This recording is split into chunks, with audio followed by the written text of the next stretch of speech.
L'homme qui me faisait la cour Aïe, Seigneur. m'aurait plaqué pour ma mère. Aïe, Seigneur. J'avais mal en les imaginant en ce moment précis dans cette chambre d'hôtel.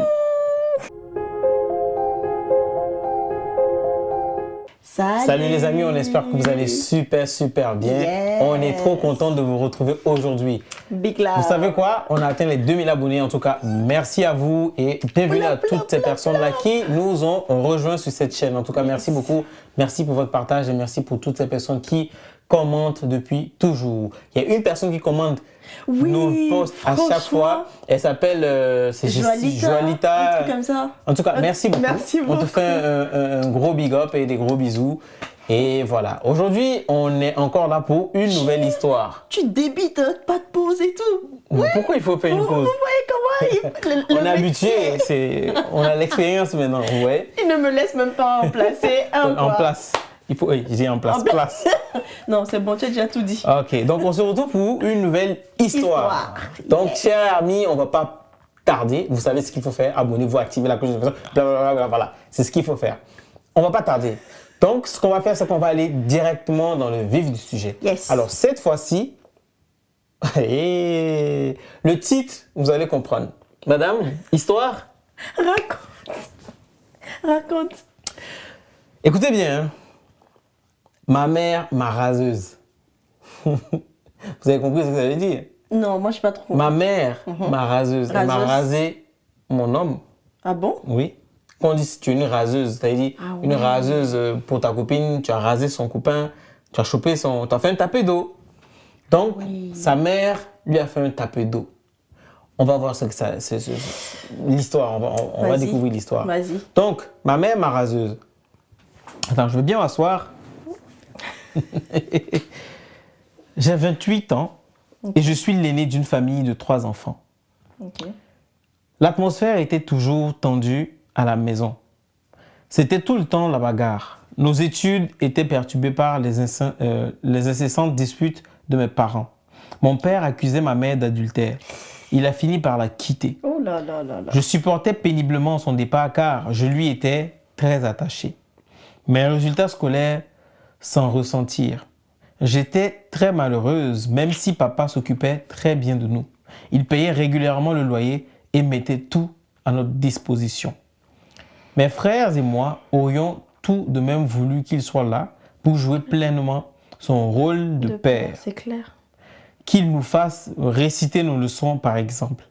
Hélas, c'était seulement les week-ends qu'on pouvait le voir. J'ai essayé de le ramener à la raison, mais il refusait de revenir tout en m'assurant qu'il sera toujours avec nous et pourvoira à nos besoins. Quant à maman, elle vivait pleinement sa vie, à croire qu'elle se réjouissait du départ de son mari. Ah, si déjà elle était adultère, Ah, elle ne peut que se réjouir en soi. elle était devenue toute rayonnante et sortait beaucoup. Ah ouais. Je trouvais qu'elle avait trop d'amis hommes et femmes qui venaient la voir, ce que mon père lui reprochait tout le temps. Elle fréquentait les boîtes de nuit et les maquis. Elle était trop légère dans son comportement. Des rumeurs circulaient selon lesquelles elle sortait avec un gérant de maquis. J'avais honte de sa conduite, mais je ne pouvais pas lui en parler parce que c'était ma mère, après tout. Un après-midi à l'école, une amie est venue nous annoncer qu'un homme venait de se faire braquer devant l'école. Son école? Oui. Il avait tenté de résister et les bandits l'avaient abattu. Oh là là. Il y avait un monde fou devant l'établissement. J'étais curieuse moi aussi et je voulais voir la scène. Bien que mon ami ait voulu m'en dissuader, j'ai couru vers les lieux du drame. Au moment où j'aurais dit secourir, son père. J'ai les larmes aux yeux. C'est comme si je revivais cette histoire. Qu'est-ce que j'ai vu? Une voiture semblable à celle de mon père. Aïe, aïe, aïe. Oh là là. Je me suis mise à trembler de tout mon corps. Je me suis rapproché suffisamment pour voir la plaque d'immatriculation et j'ai constaté avec horreur que c'était bien la sienne. J'ai perdu connaissance et c'est dans une clinique que je me suis réveillé. Mon père chéri venait de nous quitter, mes frères et moi. Qu'allions-nous devenir? J'ai pleuré toutes les larmes de mon corps. Après les funérailles, un prêtre, ami à papa, venait très souvent nous voir. Il nous a spirituellement aidés à surmonter les difficultés. Petit à petit, j'ai commencé à remonter la pente. J'ai obtenu juste la moyenne pour passer en classe supérieure. Mes amis, mes professeurs et toutes mes connaissances m'ont soutenu moralement. Avec beaucoup de courage, j'ai obtenu mon bac et j'ai été orienté dans une grande école. Ma mère était fière de moi. J'ai retrouvé le sourire et je sortais souvent avec mes amis. Un vendredi soir, après les cours, mes copines et moi avons décidé d'aller manger à la locodrome de Cocody. Il y a beaucoup de choses en Côte d'Ivoire. Hein. En arrivant, nous avons vu une belle BMW garée non loin de là. Un homme très élégant en est descendu. Il nous a vu l'observer et il s'est contenté de nous adresser un sourire. Le hasard a fait qu'il s'est installé à quelques mètres de la table où nous étions assises. Peu après, il s'est approché et a demandé à me parler. Il s'appelait Vincent. Hey. C'était un homme d'un certain âge. Vincent. On a un peu bavardé et nous avons fini par échanger nos contacts. Arrivé à la maison, j'ai parlé de ma rencontre à ma mère et elle m'a encouragé à l'approfondir. Vincent s'occupait bien de moi. C'est rapide. Hein? Ouais, il assurait ma scolarité et m'apportait également non, son mais là, aide. je pense qu'elle a coupé une, Oui, je pense, oui. Une grande partie. Ouais. Vincent s'occupait de moi, il assurait ma scolarité et m'apportait également son aide pour l'entretien de ma famille. Je ne manquais de rien. Pour mon anniversaire, il m'a offert le plus beau cadeau de ma vie, un voyage en France. Je suis revenu d'Europe avec une multitude de présents pour ma famille. Ah, ça. Vincent me faisait vraiment oublier les durs moments que j'avais traversés depuis la mort de mon père. Mais c'est incroyable. J'imagine le truc, en fait. Par rapport au titre, ma mère, ma raseuse, on peut deviner, tu vois. Ouais. Après 1 an passé avec lui, il m'a acheté un terrain. Il offrait tout le temps des présents à ma mère. Elle m'encourageait à m'accrocher à Vincent. Bah attends, il faisait des cadeaux. C'est ça, attends. les présents et tout, elle veut pas que ça s'arrête. Pour son anniversaire, mon copain a fait venir un service traiteur à la maison et il lui a offert un bijou d'une valeur de 500 000 francs CFA. Elle était heureuse. Ah, Vincent, c'est la belle mère. Hein? C'est Bon, ça. okay. Je rentre dans tous ces détails pour que vous vous rendiez compte à quel point Vincent était gentil et attentif envers ma famille et moi. Malgré tout cela, je poursuivais mes études parce que je tenais à avoir tous mes diplômes. J'ai fini par obtenir mon BTS, brevet de blablabla, en comptabilité. Vincent a promis m'aider à obtenir un stage dans une grosse entreprise. J'ai aussi décidé de continuer le cycle ingénieur.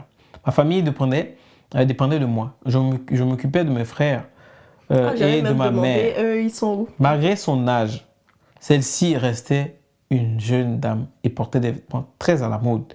Elle avait l'air d'être ma grande Les sœur. mamans qui veulent pas prendre de l'âge. Tu sais à qui ça me fait penser? La maman de Penola. Ah, en effet. Voilà. En effet. Elle avait l'air d'être une grande sœur, d'être ma grande sœur. J'ai obtenu un stage dans une grande banque au plateau et je m'y suis fait des amis. Vincent et moi, nous nous voyons de moins en moins parce qu'on était tous deux très pris. Mais au bout de quelques temps, je constatais qu'il ne m'appelait il ne m'appelait presque plus. Les rares fois où j'arrivais à le joindre, il prétextait toujours un surcroît de travail pour éviter de me rencontrer. Alors là, quand ça commence comme ça, moi j'ai toujours dit quand un homme ça commence comme ça, il faut savoir qu'il y a quelque chose. Il y a quelque chose. C'est clair. Même la femme, hein. Mais c'est méchant.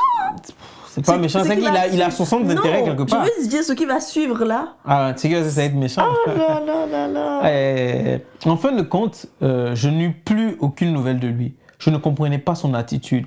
Je me suis donc rendu à son bureau un matin pour tenter de remédier à cette situation. En vain, il avait décidé de mettre fin à notre relation. Je me suis réfugié dans les bras de ma mère pour chercher du réconfort. Elle a elle-même tenté de parler à Vincent sans succès. J'en ai même fait genre quoi. Ça me rappelle l'histoire qu'on a, la précédente là, avec la copine. Ma soeur est une diablesse là. J'avais perdu l'amour de ma vie à tout jamais. Ma mère m'a donc convaincu de l'oublier parce que, selon elle, il avait sûrement quelqu'un d'autre. Je souffrais beaucoup. Moi qui pensais avoir trouvé le bonheur, voilà que je replongeais dans une autre histoire qui allait bouleverser ma vie. Ouais, parce qu'elle va se dire, mon père est parti. Voilà. En fait, le truc, c'est que le Vincent, elle a dû retrouver l'homme. L'homme comme son papa. Voilà, elle a manqué ça. de l'affection d'un homme. C'est ça. Donc, du coup, Vincent, derrière, c'était son homme. C'est ça. Mais aussi l'homme, il incarnait l'homme, en fait, de son papa qu'elle a. Voilà. C'est ça. Voilà. Vu qu'il était un peu plus âgé aussi qu'elle, je suppose qu'il prenait très bien soin d'elle, comme C'est copine, ça. mais également comme enfant, tu vois, un peu. Exactement. Ah, d'accord. Avec l'arrivée de Vincent, notre train de vie avait changé.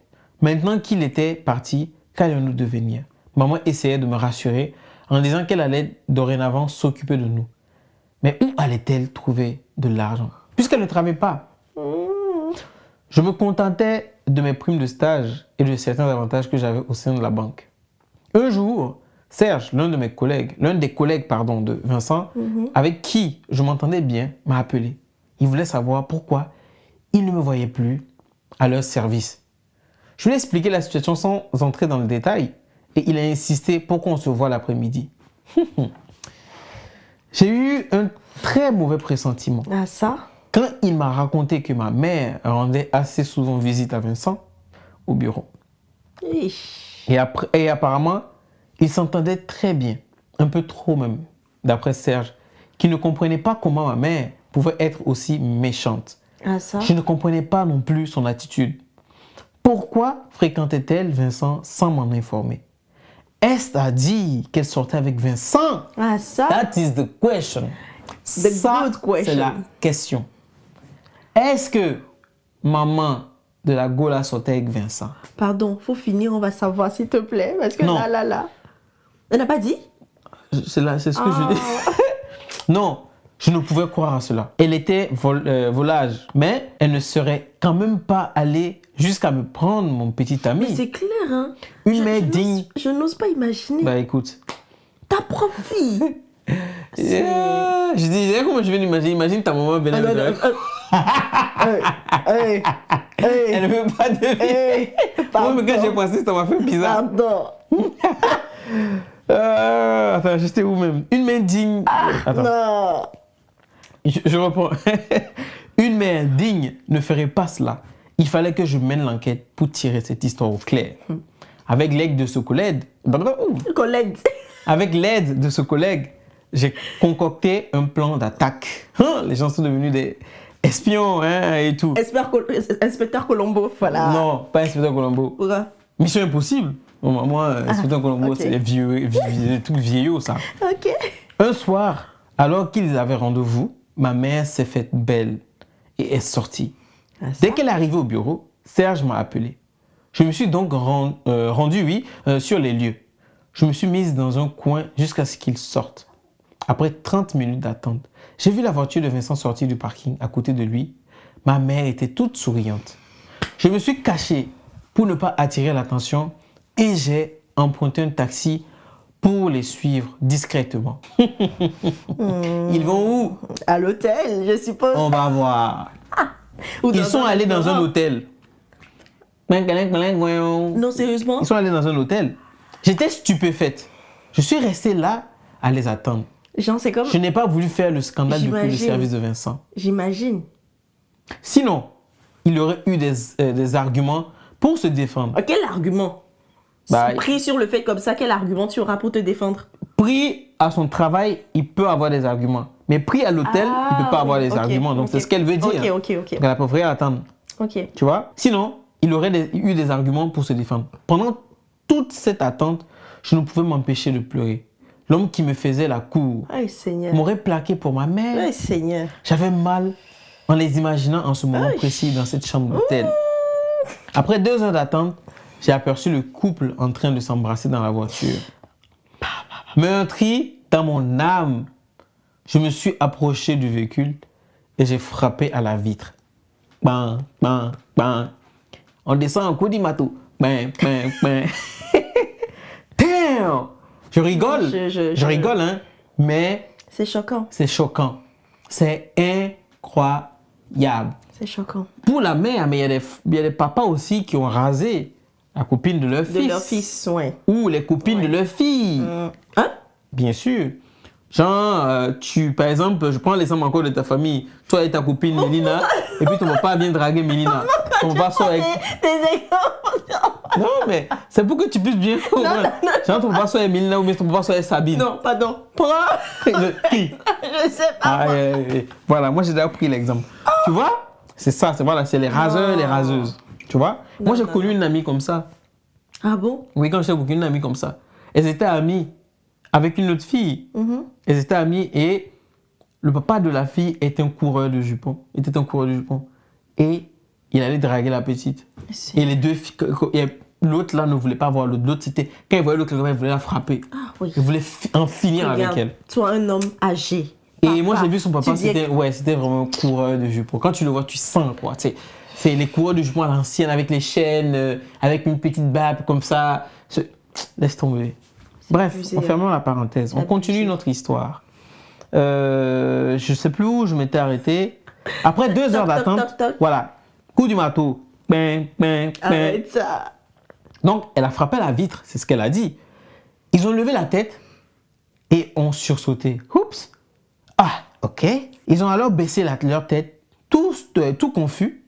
Je les toisais et leur criais.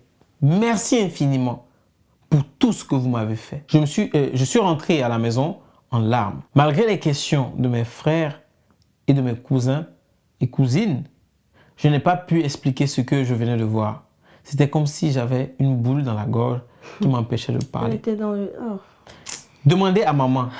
Elle est mieux placée que moi pour vous répondre. Ai-je fini par lâcher? Allais-je pouvoir lui pardonner? Quelques heures après, elle est rentrée et ne pouvait pas m'approcher et ne répondait à aucune des questions que les habitants de la maison lui posaient. Ce jour-là, j'ai compris véritablement pourquoi papa avait préféré partir. Elle était nulle. Aïe, aïe, aïe. Elle ne méritait pas un homme comme lui. Quant à Vincent, il venait de briser le cœur une fois de plus. Il venait de me briser le cœur une fois de plus, pardon. Je me suis dit que lui non plus ne me méritait pas. J'ai quitté la maison et j'ai fini par m'installer au Ghana parce que je n'ai plus de père ni de mère. Aïe, aïe, aïe, aïe. Ça, c'est lourd. Je n'ai plus de père ni de mère. Tu vois. Ça, c'est lourd. C'est lourd. Avec mes économies, j'ai pu monter une affaire et je m'en sors assez bien. Lise Ange. Vous voulez des enfants. On veut tous des enfants et tout. Mais la responsabilité que c'est. Il faut vraiment être responsable jusqu'au bout. Hein. Quand vous êtes parent, il faut vraiment avoir une dignité. Moi, je ne parle même pas de responsabilité, ça. Ça, ce n'est pas une responsabilité. C'est de la dignité. J'avais fait une vidéo sur ça pour dire que tu peux tout perdre. Tu peux perdre la responsabilité. Tu peux te racheter en étant encore responsable, en montrant que tu peux assumer d'autres responsabilités et te racheter. Tu peux perdre ton enfant, tu vas avoir un autre enfant, par la grâce de Dieu. Tu peux perdre un mari, tu peux perdre tout. Un mari, des amis, tu vas rencontrer. Tu vas rencontrer un homme, tu vas rencontrer une femme. Tu peux perdre l'argent, tu peux perdre du travail. Mais la dignité, quand tu perds la dignité, c'est-à-dire, la dignité fait partie de ton identité à toi. Quand tu perds la dignité, c'est fini. Et cette mère, de par cet acte qu'elle a posé, en allant coucher avec cet homme qui était d'abord le copain à sa fille, donc c'est-à-dire que l'homme, il a couché et avec la fille et avec la maman. Elle a perdu sa dignité devant sa fille. Et voici que sa fille, les autres enfants aussi. aux yeux de sa fille, elle est morte. C'est-à-dire qu'elle n'a plus de considération pour sa mère. Parce qu'elle lui dit, mon père, je n'ai plus de père ni de mère. Et elle s'est éloignée de la famille. Qu'est-ce que vous allez dire? Qu'est-ce que vous allez dire? Comment vous jugez cela? Est-ce qu'elle fait mal? Est-ce qu'elle fait bien? Non, moi, par rapport à sa situation. Oui, par rapport à sa situation, c'est tout à fait normal qu'elle s'éloigne. Mais je ne sais pas où elle en est actuellement, mais elle doit pardonner à sa mère, tu vois. Elle doit pardonner. C'est facile à dire comme ça, hein.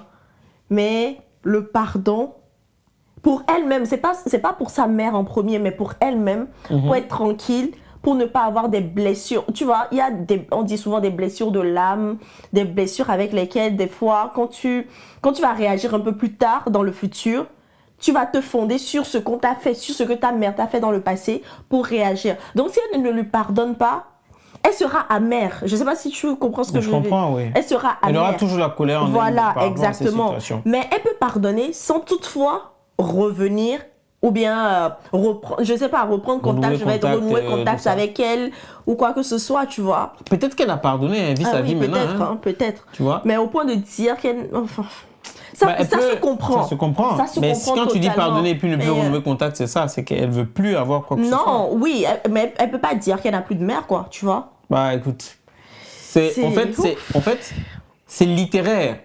Il faut prendre ça, c'est un sens figuré. Ouais. Pour expliquer. Le sens propre, c'est qu'il dit que la mère est morte, elle n'a plus. Oui, mais personne ne vient sur terre sans maman. Tu comprends? Tu passes toujours par une femme pour venir. Est-ce qu'on peut dire le contraire? On n'a pas vu, même Dieu, quand il voulait venir sur terre, il est passé par une femme, non? Voilà. Donc, chers amis, c'est choquant. Voici le monde, vous voyez comment ça se passe, non? C'est choquant. Il y a beaucoup d'histoires. Hein, Tu peux pas faire ça à ton enfant, quoi. En tout cas, tu peux pas faire ça à ton enfant. Ne perdez pas votre dignité, en tout cas. Chers amis, dites-nous en commentaire ce que vous pensez. Quelle est votre réaction? Qu'est-ce que vous pensez de ce qu'elle a fait? Est-ce qu'elle a bien agi ou pas? Et qu'est-ce que vous pensez d'une mère qui fait ça? Les mamans ou les parents qui font ça à leurs enfants? Et même le copain. Le copain aussi qui est parti accepter les avances de la dame. On dit que la femme, elle était très jeune. Écoute, moi, elle te dit quoi? Donc, tout en tant qu'homme là, lui en tant qu'homme, il ne pouvait pas résister et dire non. Donc, ça veut dire que lui aussi, quand il faisait les cadeaux et tout ça, là, il avait les yeux sur la maman. Chers amis, on vous attend en commentaire. Gros bisous. Salut. Ciao.